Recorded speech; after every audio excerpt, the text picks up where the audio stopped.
What's up, YouTube? It's your boy Sanchez 405 coming at you. It's on the Warpath. Let me know if you can hear me. Had to do that.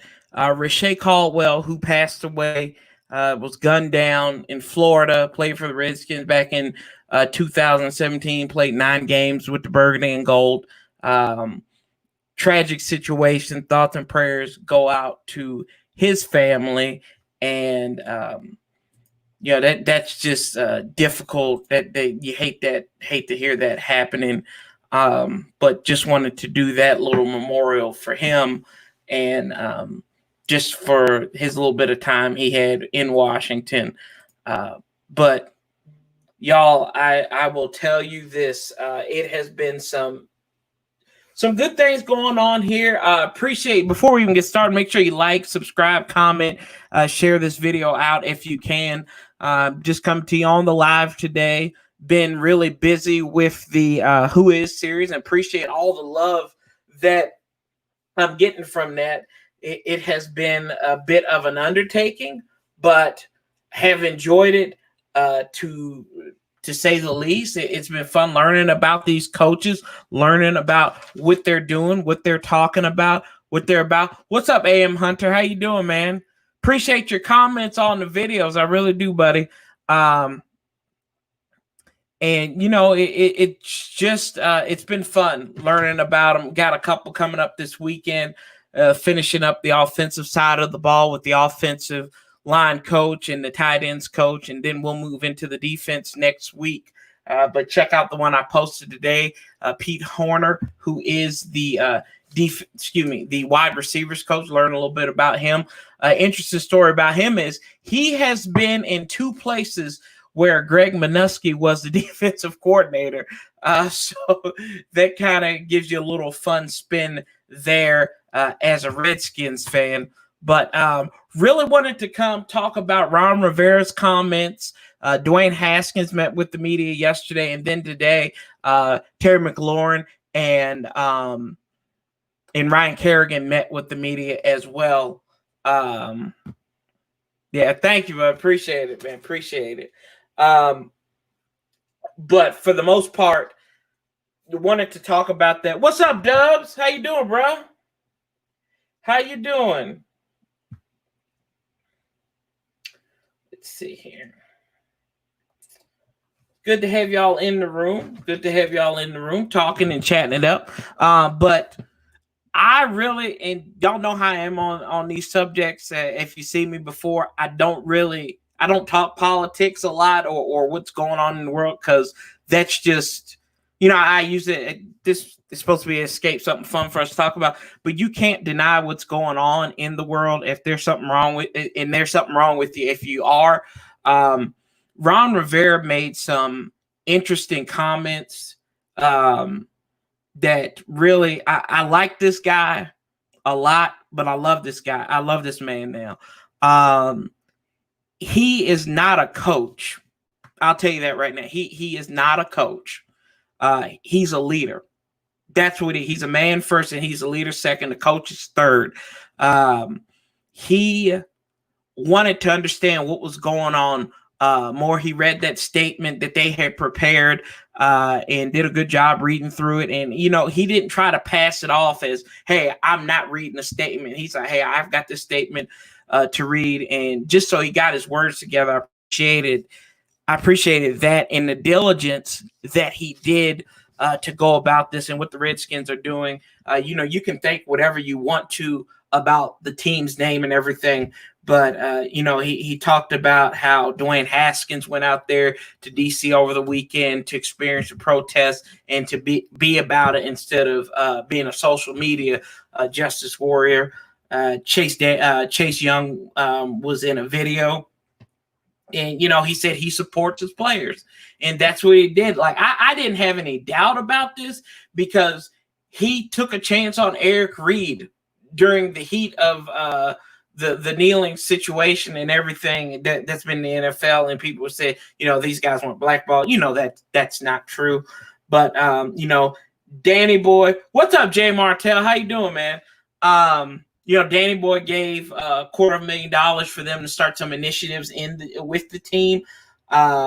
And, you know, just thought process around Rivera was, he said he went back, read the Constitution, the Bill of Rights, the oath of office to understand what's going on. He talked to a lot of people. He talked to clergy. He talked to psychologists. He talked to some friends, social workers. You know, he just wanted to be well versed. He wanted to learn. That's what leaders do. They learn and they adapt and they go out there. Now he could have took the Vic Fangio away and didn't look at anything and be like, hey, you know, this is how I'm going to think about it. But, you know, kudos to him coming out there, talking about that. And I'll get into that with a little bit about Dwayne Haskins a little bit. That's why I got my Ron Burgundy shirt on. This guy's the man. We got a leader with the burgundy and gold now. We had coaches. You know, we had Jay Gruden was nothing but a coach, whatever you want to think about. Mike Shanahan was too arrogant to want to change. You know, Joe Gibbs was the man. And then some of these other coaches that you've had, you know, Joe Gibbs, Marty Schottenheimer, Ron Rivera, these guys were men, and they were leader of men. So that's what we have here in Washington now. So we need to be grateful. I think Carolina is going to miss that with Matt Rule, but that's just one guy's opinion, not the other. You know, they asked him about how Dwayne Haskins is, you know, the conversations that they had, and this was taken. He talked about how Dwayne going out there and the protests and everything like that. That was one of his steps of becoming a leader of a team, something that he has talked to him about. And all those folks that are worried about it, I think we've seen it. Like I've said this before, when Dwayne released a statement through the Redskins about his 2019 season, like I wasn't surprised at that. I wasn't surprised that he could articulate that well. And people are like, oh my gosh, I can't believe this is very candid. Well, the dude wrote for a newspaper in high school, covered to a coverage level. Then he went to college and he studied communications and everything. Of course, you're going to have somebody that's articulate like that. And you got to be sharp to be a quarterback. I don't care what you think. You've got to be sharp to know what everybody's supposed to be doing as a quarterback. What's up, John Productions? How you doing? So I thought that him saying that, you know, he's showing more leadership there. That's something that they had talked about. I don't have a concern now about Kyle Allen overstepping him as far as, you know, without performance-wise. I feel that Dwayne, this to me indirectly said he's the unquestioned starter. You know, and then they talked about, you know, the offseason has been challenging for this Redskins team. The fact that you haven't been able to get together, you've been Zooming a lot. And I'll tell you one thing, I mean, I work in a world where we've been Zooming. I feel like my cat jumping up and down off the couch because we've Zoomed so much. And, you know, he talked about competitions coming up. He talked about on that offensive line, the left tackle situation. Who is going to be there? There aren't really names in that slot right now. You know, we've had discussions on here before that Sadiq Charles should maybe move over to left guard and maybe get Cornelius Lucas to play the left tackle. I don't know where that's going to go. And he did make another interesting point that you have so much young talent that you don't want to spoil the well. And hold on, that's going to be important here in a second. This is why you don't go out and get Jason Peters. This is why you haven't re-signed Donald Penn. The left tackle battle, the left guard situation is something that's going to be interesting to see. Excuse me, with West squared with Schweitzer and Martin. Martin did some good things. Martin should have been credited for a touchdown against the Giants. He's one who had their recovery. And, you know, Schweitzer coming over from Atlanta, he's done good things there. So we'll see. Tied in. The one thing I said all throughout this whole time, I'm like, there's got to be a reason why we haven't went out and spent money on a tight end. He gave that. They are comfortable with the talent, although he didn't name anybody particular. but he wants to see what the competition can divulge as far as it goes for the Redskins, for this team going forward. And you know what? I'm excited to see what the tight end room can do. It might be weak on the paper thing or on the Madden ratings, but to the evaluators, to the coaches coming in there, they've got everybody in-house that they need right now at the moment, although that might change when they get to training camp and all that good stuff.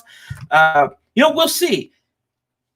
And then he talked about the depth at the secondary. Who's going to rise up in that situation, especially if you've got a situation at free safety, a good situation. And when I say situations here, we're in good situations, I think, across the board for the most part. You've got your Sean Davis there. You've got Troy Apke that may push him. You got DeShazer Everett and Landon Collins there. Landon Collins is probably the only guarantee right there in that safety room. You've got Kendall Fuller added. Fabian Moreau, what is he going to do? Jimmy Moreland, is he going to take a step? I said on Juan Gotti last week when we talked, I said I think Jimmy Moreland is a guy who's going to take a step in this defense next year. This year coming up from last year. Landon Collins said that he is he's learned. He was a little bit raw coming in, but he's seen so much improvement throughout the regular season, and one of your most talented veterans on the squad is saying that about this young cat. I can't wait to see him go out here and ball out. He talks about the wide receiver situation, and I know a lot of y'all out there. I know a lot of you love the fact that Dwayne was out there working with Stephon Diggs, and you love the fact that he was out there working with Antonio Brown. And we've got friends in the family that are saying that, the Redskins might go out there and get Antonio Brown. That ain't like Ron put that to rest. We got to see what we have. We've got like 13 cats on the roster at wide receiver. You've got Terry McLaurin coming back. You've got Kelvin Harmon coming back. Kelvin Harmon. You've got Steve Sims coming back. You've got Cam Sims coming back. You got AGG in the mix. You got Antonio Gibson in the mix. These cats are young and raw. 3 of them had extensive work last year in this offense. One guy you threw 30 passes to, and it didn't drop anything in his range. Like I said, Kelvin Harmon has orbit. He really is. Because he just comes in there, and it was like stick him. Whenever the ball is near him, he's going to catch it. Whenever he was targeted. 4 positions on the field where you need to know audible plays in position. Quarterback, center, inside linebacker, strong safety, high IQ guys. Yeah, absolutely. I agree with you 110%. What do you call your middle linebacker, inside linebacker, your quarterback of defense? Your quarterback. He leads your offense, and your center has to know protection. They've got to know what all 5 of the linemen are doing, or in some situations, it's 6 because you got a tight end, or 7. It depends on, because they technically become blockers in that situation. So he's calling out protections and everything. Your safety guy, your safety's pretty much your quarterback of your secondary there. So I agree with you 110%, AM 100. I think that's a good spot. That's a good call, especially with the safety position, because people don't talk about that as much. They talk about the center, the middle linebacker, and the quarterback. But I think that is good. That is spot on right there. But like I said about the wide receiver development, these guys, you don't need to add something to this pool right now. And, they always say whatever glitter isn't always gold. We've seen the situation with Antonio Brown. We can talk about it ad nauseum. But at the end of the day, you got talent here, untapped talent. We saw a small sample size last year because you had people in the mix. You had your Trey Quinns in the mix who probably shouldn't have been starting as long as he. You had Paul Richardson who was just basically collecting a check. Like he was collecting checks before it was popular, before this coronavirus thing. I think he was suffering from the coronavirus before then because he was just Paul was just terrible. So, you know what they say? You're not Paul. You're just a brother that steals. And Friday after next, that's exactly the Paul that they were talking about. Is Paul Richardson. So you don't need AB. We don't need him. Buyer beware. Don't do it. Don't touch it. You've got the talent here already. See what you got. Now somebody gets hurt. You get a couple of guys hurt. Then maybe you want to entertain that. But right now, you don't want to kill your locker room because of Antonio Brown right now. Appreciate everybody in the building. Make sure you you share this video out. And if you haven't already, make sure you subscribe, hit that bell for notifications. Appreciate it. Appreciate the support. We're on the way to 700. I think we've got 9 away from 700 here on the Warpath. So we have been attracting some folks here, and I appreciate it, y'all. I can't say it. I'll probably make you throw up as much as I'm going to say it, but I do. I'm grateful. I'm giddy, and just to come here and talk about our team, y'all. Darius Geis, he talked about the running back room. Can't wait to see AP. He's been seeing Darius Geis doing his rehab and everything, and he's serious about it. He is serious about it. Geis was there. I think he's been at the park for about a month now doing his rehabilitations and everything. TMZ tried to make the Redskins look like fools because Darius Geis was sharing stuff on social media. Granted, I haven't seen any more social media posts at the park from Darius Geis, but good on him for being out there, being hard, being about it, because I'm hard on Darius Geis. I'll be the first one to admit it.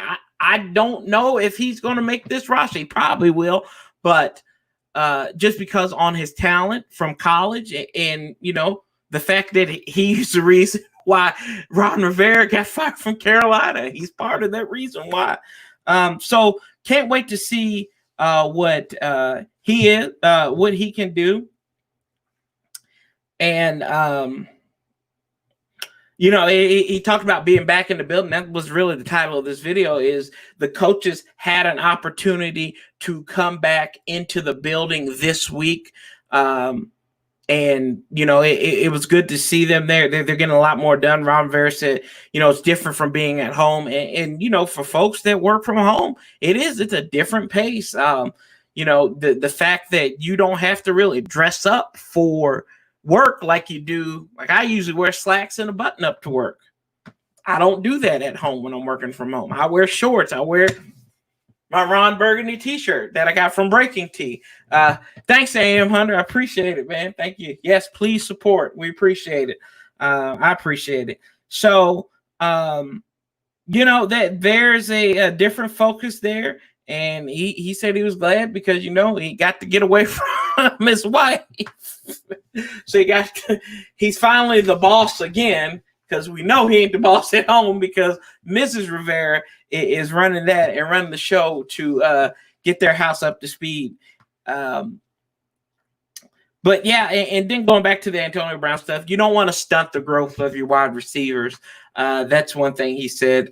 You don't want to bring a veteran, and he understands the talent, but you don't want to stunt the growth of what you got there because you don't really know what you have right now. Right now, what we're in June, they would have been through at least 2 mini camps by now. So, we'll see where that goes. And, moving on, like I said, overall, what I got from Ron Rivera was this is a well thought out man. He wants to understand the situation. He has his players' backs, and I think that's part of a culture. And, Dwayne Haskins said it on, I think it was the Redskins Today Instagram. He said, "I can't wait to play for this man." That says a lot. That says a lot right there. Just the fact they're getting it, and it could be different when you get in the room, when you get in the same room with them finally. But I think that goes a long way. The conversations that they've had, you've seen Dwayne Haskins, that maturity level. I'm excited to see what this brother can produce come come the regular season and even in preseason, see what we can get out of him. Dwayne Haskins press conference, I thought he had a really good press conference. I know he doesn't want to deal with these guys because a lot of these people in the media have been critical of him and the social media, getting their feelings hurt and all that good stuff. But I thought this was a good point to make. He told the media, thank you for covering the Redskins and, trying to make good with them. Whether, we didn't see anybody from 106.7 The Fan on there, so thank goodness. But, I thought that this was good. That was a good gesture. He talked about his experiences going to DC over the weekend. He said he didn't want to, like I said, didn't want to be the social media social justice war. He wanted to talk to real people. Him, Doug Williams, Malcolm Blacken got together, and they went and talked about it, and he wants to be about it. And that was his first protest he said he had ever been to. And it was interesting to see what's going on. Hey, y'all, I'm using Wife Samantha's tablet to watch, so I'll have to post with her while she's out of town. What's up, Samantha's husband? How you doing? I don't think I know your name, man, but hey, you gotta let us know, bro. So we can acknowledge you. So I love that. I love the fact that he went out there. He said it's more powerful than doing a tweet over a video, and good in that. Good in that. Eric, what's up, Eric? Eric, how you doing, man? So he's working on becoming the face of the franchise. I just say he's talking about being focused. He's lost, dude's lost almost 20 pounds since he got into the league. He said he came into the league at 235. He's down to 218. He didn't plan to lose that much weight. I hope he puts on a little bit more of that in muscle, just in case that offensive line doesn't hold up, because we need him to hold up this year. But he talked about what his offseason, they asked him what his offseason focus was. And he said, be a man about his business. He said, it's not like he wasn't that before, but there's a new focus. It's his second year in the league. And I thought that was and that wasn't just the only thing he said that really got me and really stuck with me. What Dwayne said. I'm actually going to see if I can pull up what else he said. I screenshot just so I'd have it for these very purposes. May have been on this phone. Might be on my other phone, but let's see here. Oh, yeah, here we go. I got it. So he was talking about this. Somebody had asked him, is this a make or break season for him? And this is his direct quote. I'm going to deliver. It's never a question about that. I don't care. I don't even care about that stuff, honestly. Biggest thing for me is to be prepared mentally, physically, emotionally, spiritually, and what I'm doing. Looking forward to being a great leader this year for this football team this year. Like that. What more do you want from the guy? He's talking about it now. He's going to, once he applies it, which we saw that at the last stretch of the season down there, especially against those NFC East opponents. So y'all who keep on doubting this dude, he's going to prove you wrong. I'm just telling you that right now. Get your seatbelt out. Write your apology notes right now, because this cat is going to deliver. Signed, sealed, delivered. Just like the song goes. He talked about working with the wide receivers and the improvements that he's seen. Working with Terry, he's already had that relationship with Terry. He's talking with Steve. Kelvin has looked good. I know this is somebody we want to see that emerges as that number 2 wide receiver behind Terry McLaurin. Steve Sims as well. If he puts the ball in his hand, he's dangerous. He really is. I think they have a weapon of mass destruction label on him. Excuse me, because he's a danger to blow up any secondary at that time. He's learning the offense. He said he's still learning, but he's feeling comfortable with Scott Turner's offense. He said he's just ready to be prepared. He worked on that workout was for communications and know where they need to get better, where they need to be strong. So during the regular season, when they come and play, that they are going to be prepared. And I mean, how can you not be excited about that, y'all? Huh? Let's see here. And the reason why he said he worked for it, and he addressed the Antonio Brown thing as well too. And he said he wanted to learn from the best to get better. Stephon Diggs, one of the better wide receivers in the NFL right now. And if y'all want to come on and chit chat, let me know. I'm putting the link in the description on YouTube. And if you're on Periscope, you got to come to YouTube and check that out. But there's the link right there. Come join me. Tell me what you're thinking about the burgundy and gold. But yeah, he wanted to learn from the best with the AC. He actually learned a little bit from Ocho Cinco as well, who was great for a number of years. Mentioned Carson Palmer, who worked with Ken Zampese for a number of years in Cincinnati, who, if you watch the video, you know he was a quarterback's coach there. So, and he's also worked with the greatest show on turf. But like I said, a lot to unpack from Dwayne Haskins.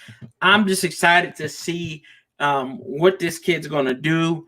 I think he has the ability to take a huge leap this year. Make a Pro Bowl, because honestly, it doesn't take much to make a Pro Bowl now. You just got to be the last man standing because everybody else is going to dip out. But he could get named to a Pro Bowl to play, just depending on, there's a lot of factors that go into that. And then these were from yesterday. So Ron Rivera and Dwayne Haskins talked yesterday, or it was Tuesday, one of the two. But I got a chance to watch that.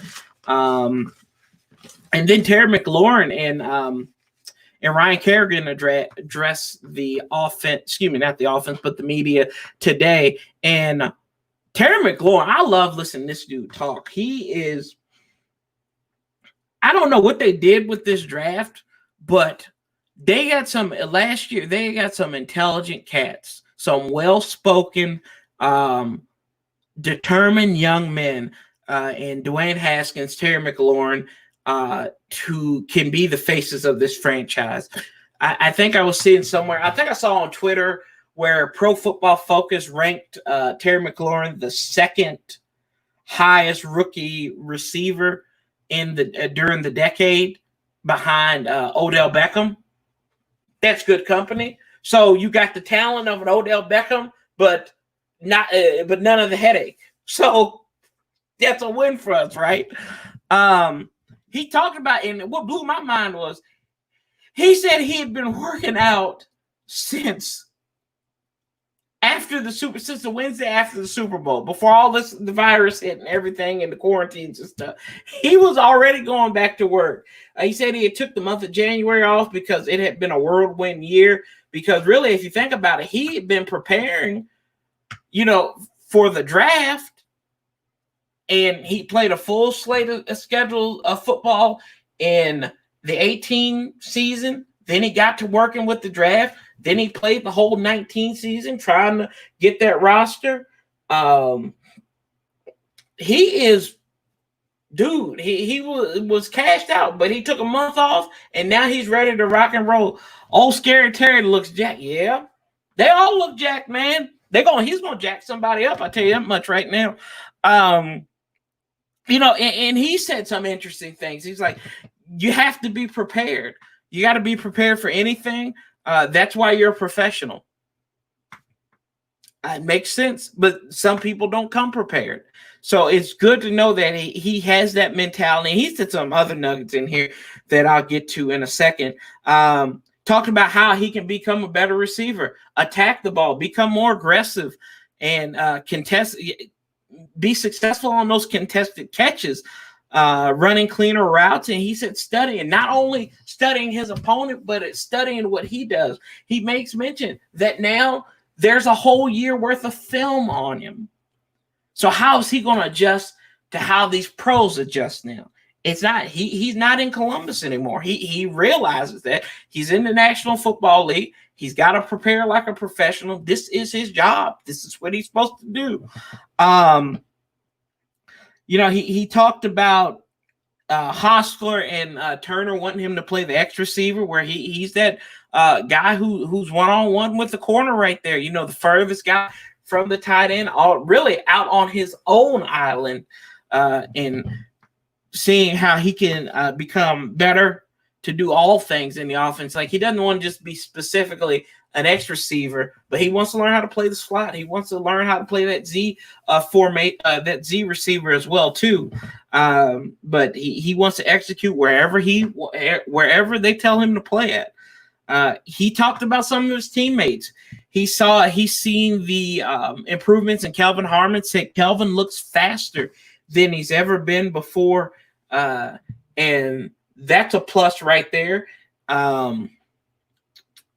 He said he's having good time and working with Dwayne, and he's got clean feet. His feet look cleaner, so he's not stumbling over himself, which that really wasn't a problem for last year. But and then he talked about Steve Sims is the guy who's probably taking the greatest leap. I'm like, Steve Sims was, for what he did in that time frame, he was good anyway. But the fact that he said he's probably taking the greatest leap, he said he's cleaned up his footwork. He's not stumbling over himself. He's learning how to be a wide receiver and not just a weapon. So he's being more focused. And y'all, dude, it's like me getting ready to go to grandma's cookout right now. I am salivating over seeing these guys play.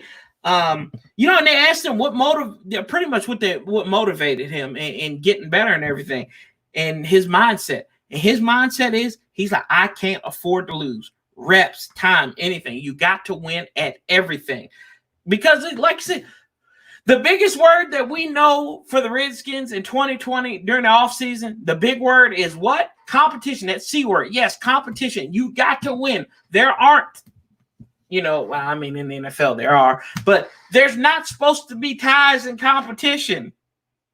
There's supposed to be a winner and a loser, and you got to win. And that's what Terry's focusing on, is winning. He's focused on winning on the field, off the field, and in the study when he's watching film and everything. And that's going to turn over. He's had a couple of conversations with offense coordinator Scott Turner, and they're looking forward to getting there. He's worked with Frank Gore too over the off season, and he's like, to see that guy, he's like, it's like working with AP,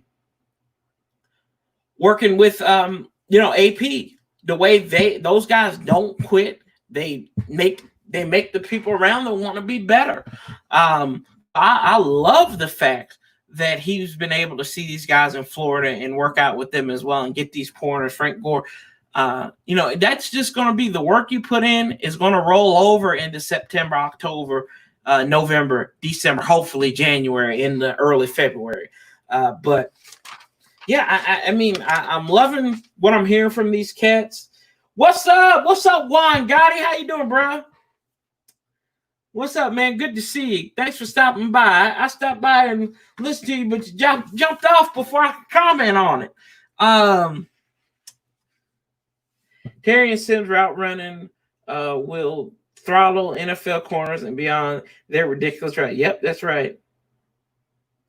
I want to find his interview. Where can I watch it? If you're talking about Terry, you can go on redskins.com under the video section.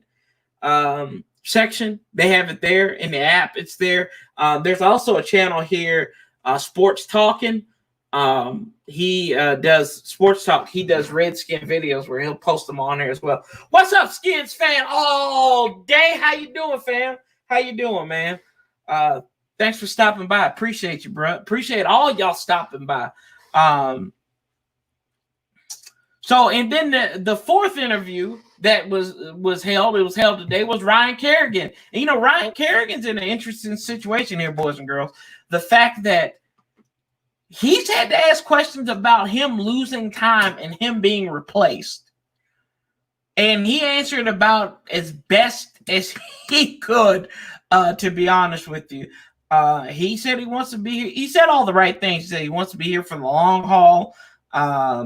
He's excited to work in the 4-3. This is the first time he's working in the 4-3, I think, since he was at Purdue. So you think about that. He graduated in 2011. So this is entering his 10th season in the NFL. Yeah. So he hasn't worked in there. And JP Finley asked an interesting question. He's like, I know you won't say this, but were you misused on the defensive side of the ball? Yes, I would say so, because it didn't fit his strengths, but he's not going to say that because he's a professional. He's interested in working with Sam Mill III and Jack Del Rio. And they've been meeting 4 times a week, the coaching staff. And everybody chat it up in the chat. What's up? Hey, what's up, John Lynch? How you doing, bud? What's up? I just saw that right there. Everything else is freezing on this side. But and they're meeting 4 times a week since April 20th. And they're talking about playing fast and physical. He said that's similar to what they did at Purdue. I don't know how they yielded any wins at Purdue. I don't remember too many good Purdue teams over the last 20 years. He's looking to see what impact there is. Talking about the rotations and everything. And then he talked about how he kind of escaped from some fundamentals last year.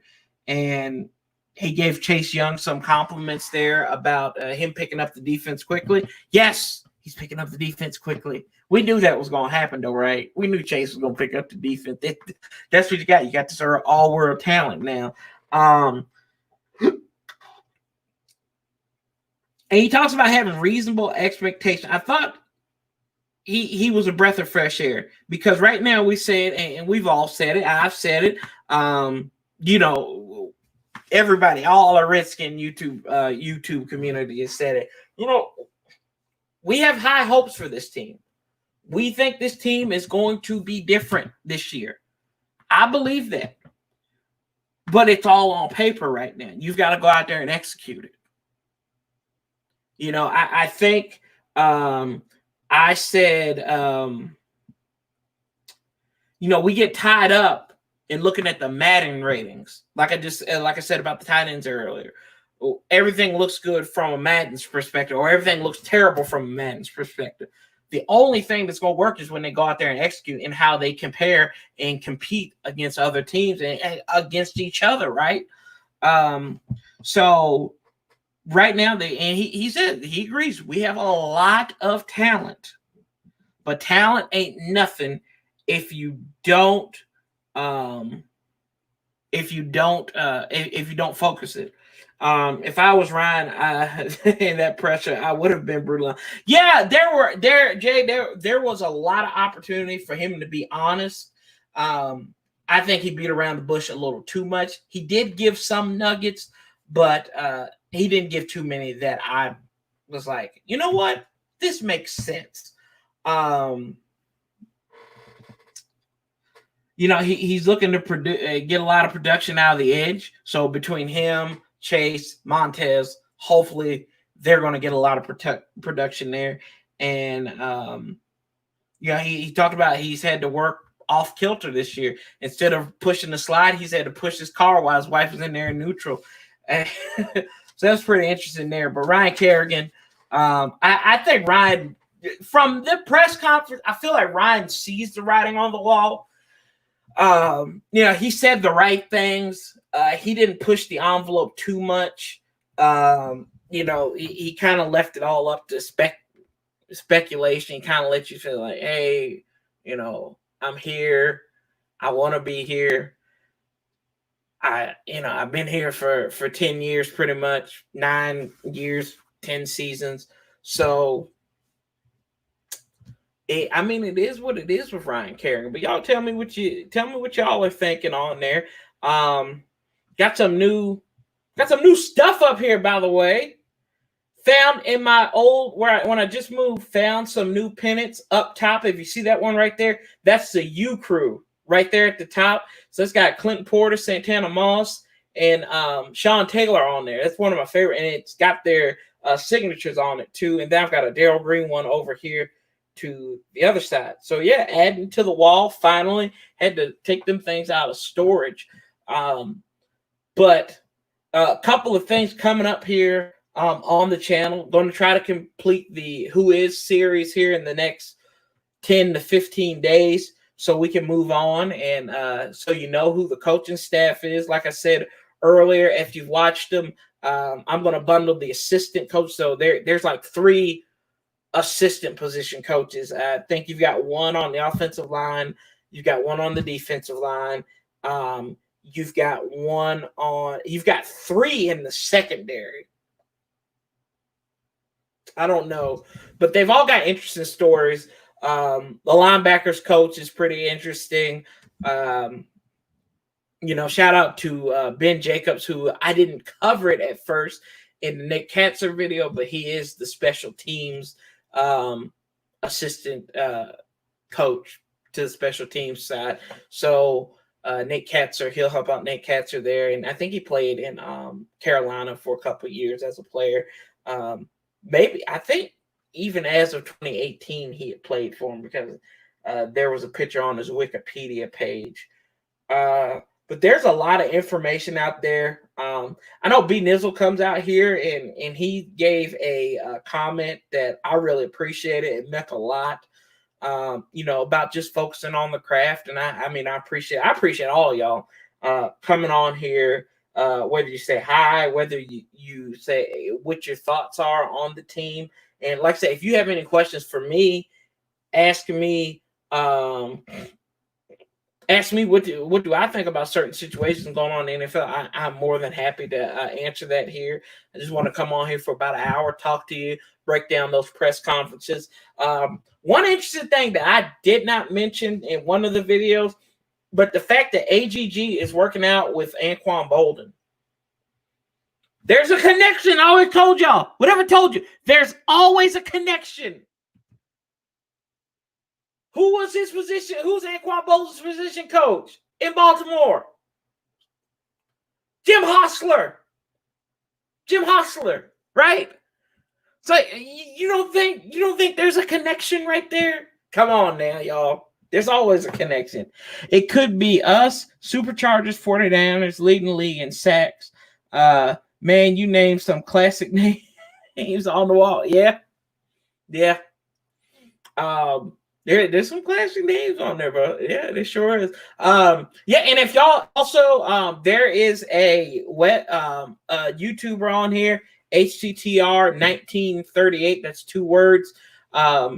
They've put up like different Redskin games on there. I think they had the Tampa Bay win in overtime from 2000.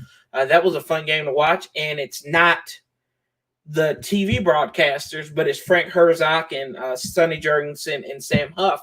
So I recommend anybody, if you're bored, you want to catch a few minutes of an old Redskin game that you know we won, I check it out because it was pretty cool. I think that's when Darryl Green got that record interception as well, and Deion Sanders set up the game-winning field goal with a punt return. It was actually probably the only punt return he had halfway decently returned back with his time in Washington. But there were some other things that I've noticed over the last coming weeks. There are a lot of people talking about the uniforms. I think that for the most part, if you're not going to change it, like some people are like they share these uniforms. The Redskins don't need an all-black uniform, right? I don't think so. I'm a traditionalist. I want you to stay in the scheme of the color palette. So if you want to do burgundy and gold, if you want to do a darker burgundy and a darker gold, that's fine. Like, we don't need black. There's 10, 15 teams that have an all-black uniform right now. I'm over exaggerating, of course. But who has one? Jacksonville has one. Pittsburgh has one. Baltimore has one. Philadelphia has one. I'm not the Eagles. I don't want to do what the Eagles do. Who, like, you know, it's fine. But hopefully we can get the all whites back. That'd be nice. Or my favorite, the 1967 Arrow, which I have the helmet, but it's on my desk at work. I'm going to start bringing that in here as a prop as well. But dude, I'm excited for the season. Like I said, we've got a lot going on here. Working on these videos, trying to shell them out. I've got my research, because y'all know I write down stuff, and I'll give you a lot. Got Pete Horner coming up, the tight ends coach, who's worked with Joe Bugle before. John Matsko, who worked with Joe Bugle also. Excuse me. Show that Skins game versus Dallas when Santana burned the Cowboys with 2 bombs. Classic LOL. There's a funny story there, and y'all will be mad at me for this one. So I think it was that was my freshman year of high school. During the 05 season. So, you know, I was 14. I was like, you know what? I'm going to sit here and watch the game. I fell asleep at halftime. And I didn't get back up until like 1 o'clock in the morning. And I turn it on NFL Network. And I'm like, I said, why are we celebrating when we lost to Dallas? And it didn't dawn on me. Then I said, wait a minute. I had to take, and I was like, I said, Corey, I'm like, they did. I said, we didn't lose this game. So I went back and they played the highlight. I was like, oh my gosh. So I go in there and I wake up my mom. I said, Mom, did you watch the end of the game? She's like, no.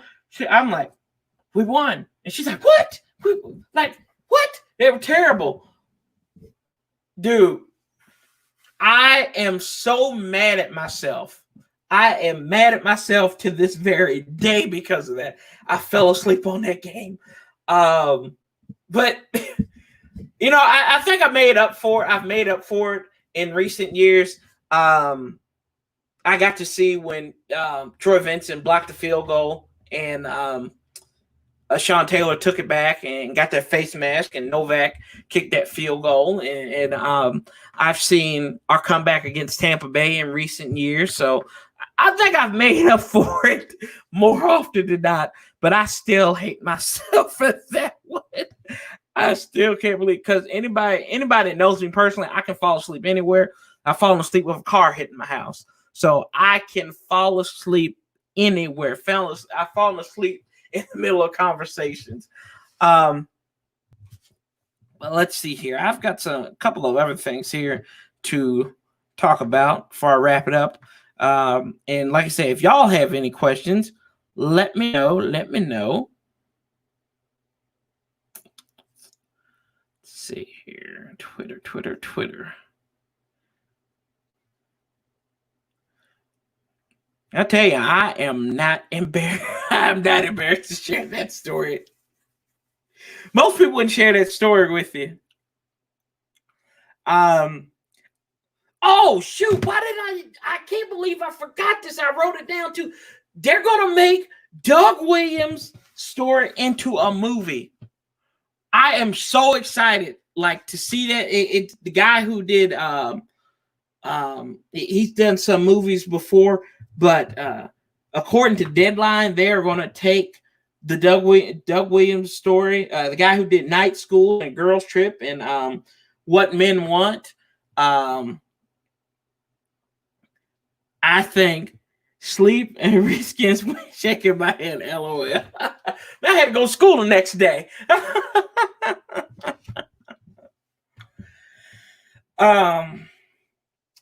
But yeah, they're making the Doug Williams, they're making his story into a biopic, Will Packer Productions. And they're going to talk about him when he hoisted the Lombardi Trophy, was the first black man to win the MVP, was the first one to start in the Super Bowl. I think we haven't seen it was it? And then until after that, it was Russell Wilson. Then most recently, It was Pat Mahomes. He talks about his career. He played at HBCU down there at Grambling, was in Tampa Bay. He was also the lowest paid quarterback when he started for Tampa in the NFL, among the lowest there. And backups were paid higher than him. Sounds familiar today. It's a lot of things that I think this movie can touch on. I'm looking excited. One, it showcased Doug Williams, and then showcases the burgundy and gold and, Joe Gibbs. And, granted, he kind of dilly-daddled with that whole situation with Jay Schrader in the 87 season. So, we'll see how they do on that. But I am looking forward to seeing that and hopefully portraying burgundy and gold in a positive light for once in a while. Do you think we'll be a top 10 defense this upcoming season? I think there's an ability. I think there's a good possibility there. I think the fact that that you have pass rushing on there, something we haven't had. We have an elite pass rushing unit. I think that we can, or the potential to have one, adds great volume there.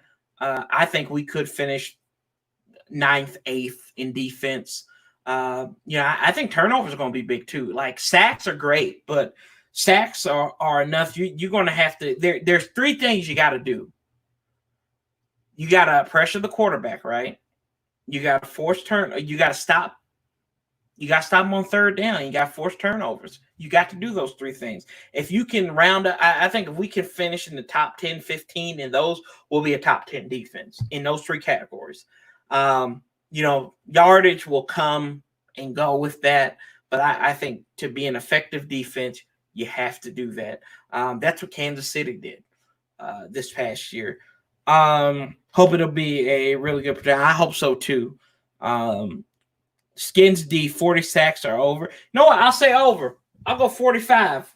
I don't know how many sacks we had last year, but I'll go 45. I think we've got the ability to do that. You bring back a Montez Sweat, who I've said from the jump is going to benefit from Chase Young. I think Chase Young still has the capability to get double-digit sacks. I don't know if he's going to break that record that Javon Curse set in '99 during his rookie season. But I think his ability to get to the double digit. I think you get 10 and 10 from Montez and Chase there. Beast Mode, what's up? How you doing, Beast Mode? But we'll see. I think it capability. But like Ryan Kerrigan said, the best thing he said is we got a lot of talent, but we still got to prove it. It's all on paper right now. It's like it's chess pieces pretty much. That's what we're doing. We've got our map. We've drawn it out. Right? It's like an architect. We've got a blueprint down, right? But they don't account for, like, when you're an architect, you're not accounting for the current conditions or the conditions that might happen. You're doing it based on averages. You might have a bad day where you can't do anything. So in that situation, we'll see, man. But I'm excited. I am excited to see this team rock and roll.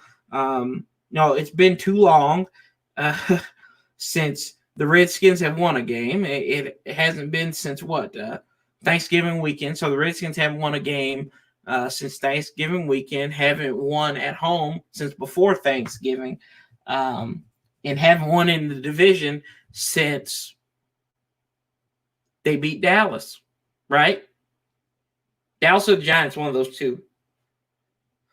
So there's an opportunity there. There's a huge opportunity at hand to be had. Haven't beat somebody in the division since 2018. Haven't won at home since November of last year. Haven't won on the road since November of last year. I think a lot of that's going to break. I think we're going to see a lot of good things out of this team. But the key thing is health. That's key. You got to stay healthy. Something that has plagued this team from the jump. is health. Hopefully that's turned over. Hopefully that, like I said, Ron Rivera at the beginning of this whole situation, he has come off to me as an intelligent man who is not a coach. He's a leader.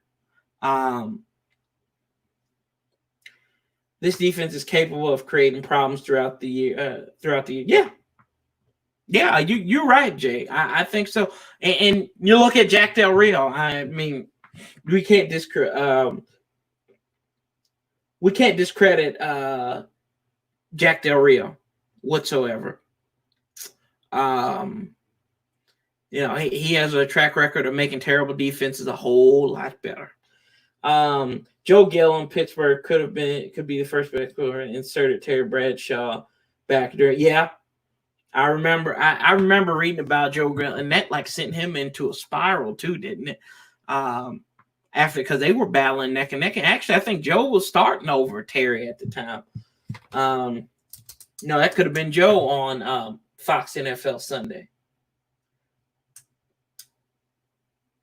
You believe that? Yeah, I believe it too, man.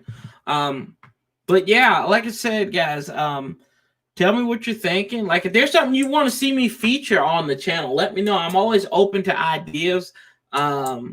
This Who Is series has been fun, but I'm getting ready to go on the home stretch on this here pretty soon. I think I've got notes written out for the rest of the offense, so 2 more spots on the offense, and then you talk about doing 3 spots on the defense and your defensive line, your secondary, and your linebackers, and then that's it. We're going to be into a new feature, hopefully. A few years ago, I did it, when I first started the channel. Yeah, Joe was great, but he had that drug addiction. Yeah, that's what I was thinking there. But I'm going to bring back a thing that I did when I first started the channel back in 2016. It's called Warpath Review. And what that is, we'll be breaking down the positions, kind of like what we did with the coaches, but we'll talk about all the players and all the good stuff. Michael Harvey, what up, Skins fan all day? This Beans checking in from Lynchburg, Virginia. I like to know about Reuben Foster in AGG. Well, you from Lynchburg, you might can tell me a little bit more about AGG. And then Reuben Foster, I always healthy, man. I did watch a video on him with he did stem cell treatment, did Reuben Foster. And he talked about he didn't have feeling in his leg or something like that. And that's kind of helped him along. It's a video on you. If I could find it, I would put it in the comments. But there, if you look up Reuben Foster, stem cell research, I think he's going to be a dog this year. If he can get on the field, they have not said much about him being, that's one guy they haven't really said much about. Jack Del Rio did say something about he hasn't been cleared to do much. But granted, you can't really see what he's going to do if he's not on it. If you're not working out and everything, or you don't have access to the training facility. I think AGG is going to be good. I think that you could see him possibly rise up as maybe an X receiver to go out and go one-on-one and get those contested balls. I think he's going to be a specimen there, and he seems like he's a sharp individual. Looking forward to seeing him. The attentiveness of AGG when Anquan Bolden was talking was encouraging. Yeah, that I agree with you, Eric. I agree 110%, man. That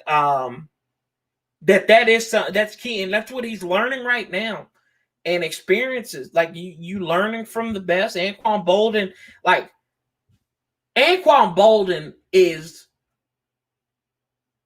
is probably underrated for what he did. He was good. I think you really had to see him in his prime, especially when Arizona was rising up and everything. He was confident. People talk about Fitzgerald now, but Anquan Bolden he was there. He was there a couple years before Fitz was there. I think a year before that, and he was establishing himself. So Anquan, AGG's gonna learn a lot from him. I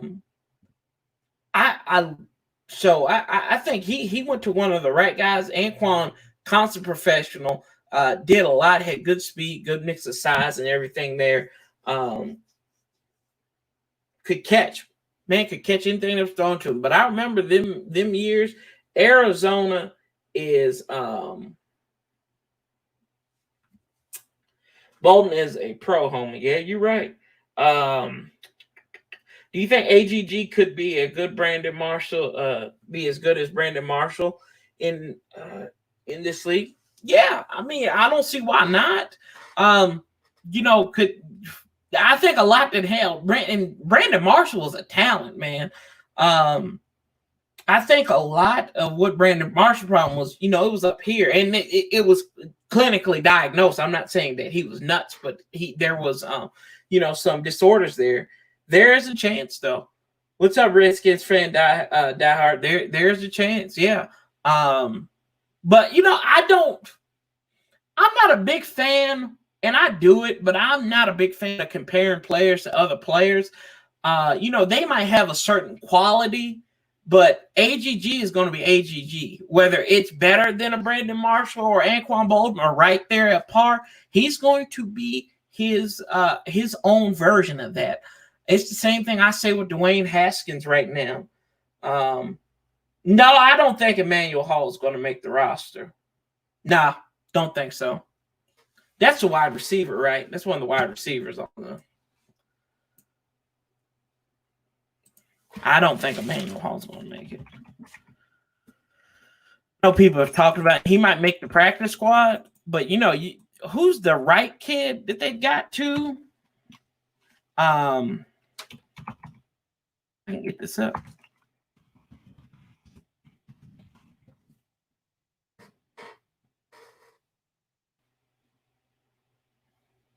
Yeah, I don't know. Maybe he could make it as far as a practice squad, but it's yeah. Isaiah Wright. I think Isaiah Wright has a better. They've talked about him, especially with his presence in special teams. I think that's what Emmanuel Hall's going to have to do is going to have to impress on special teams. And if I'm not mistaken, I think Emmanuel Hall is, how old is he? Oh, he's on 23. It's a possibility, but I think Isaiah Wright would make it before him. And that's just looking at it from the long point. There's a lot of people on. I think there's going to be good wide receivers that don't make this team. I think there are bad receivers that won't make this team. Trey Quinn will not make this team. But you got Gandy Golden there. You got Kelvin. Latimer's not. I don't think Latimer's going to make this team. Terry is a lock. Cam Sims probably won't make this team. So, but there is a lot of depth at all these positions. There's going to be battles at all these positions. We can say it right now. I'm just looking at it without even knowing what these guys have done on the field, on the field currently. What are they going to look like when they come and take their physicals? Did a lot of these guys take care of their bodies, or did some of them, like the only ones we've seen that seem like they're taking care of their bodies are the guys who've been in the media or on social media. Excuse me. I'm worried about Sean Davis at free safety. I don't know if his tackling is up to par. Maybe his speed too. I don't know about Sean Davis. I like his raw ability. He's going to wear 36. They even talked about, I think they did a feature on him also. I don't know. Like I said, I got to see. I want to see him first. I'm going to have to go back and look at his tape from last year. But he's going to work with Chris Harris, the defensive backs coach who was a safety in this league, who played for like 10 years in the league. So, I mean, he's got an ability. He's going to learn from one of the guys that have been there and done that. And he was a guy who played for Ron Rivera. I think we should try trading for a guy like David Njoku, maybe a fourth or a fifth. They had proposed that. I think in the media and like social media, they had proposed like trying to go out and get Njoku. Now he had a broken hand.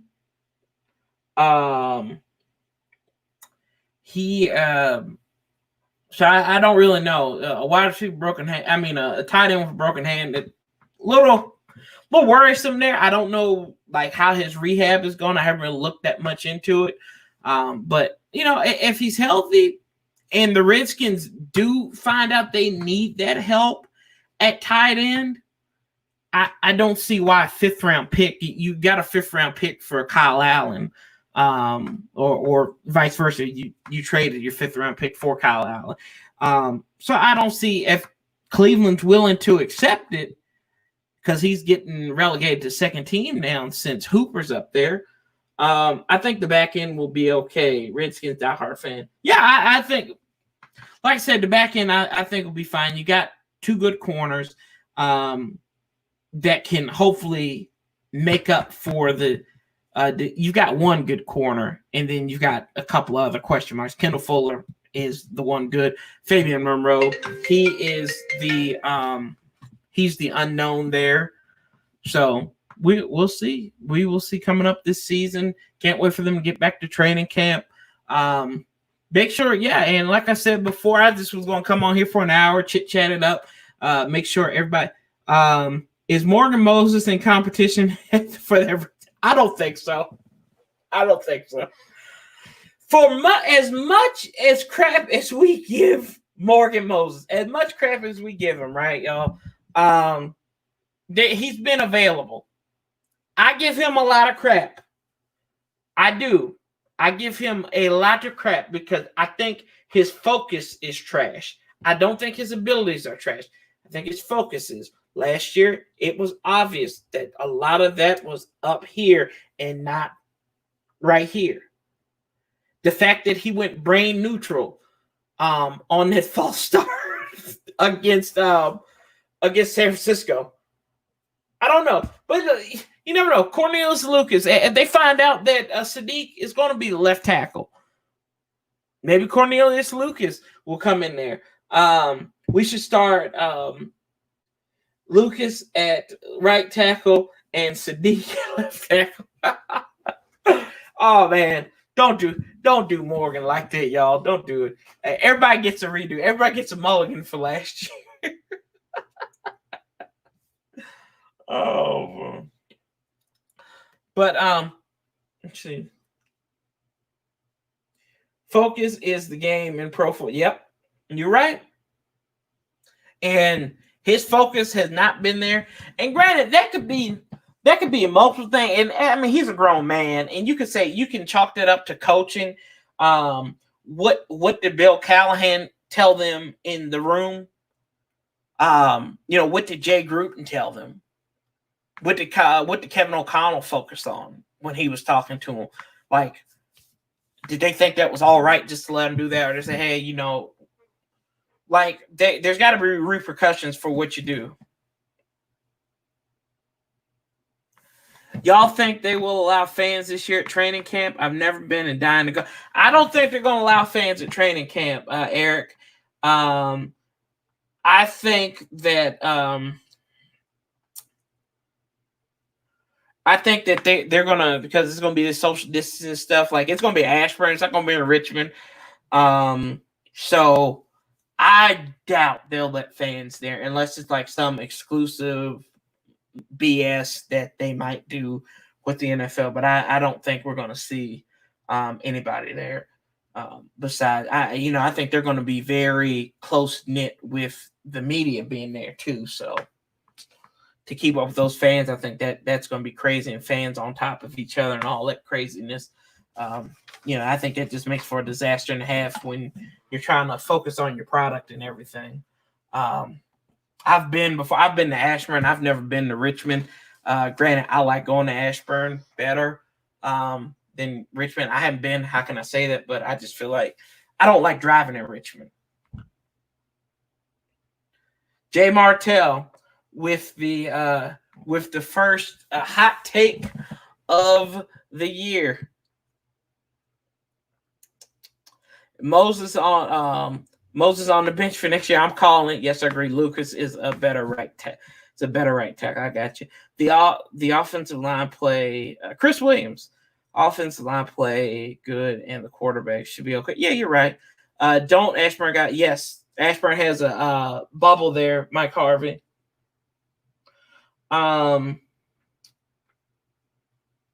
Yep. Appreciate it, John. Thanks, man. Appreciate you coming by. I just imagine it's amazing to see him back. Yeah, it is. It is. I'll admit that is pretty fun to see them.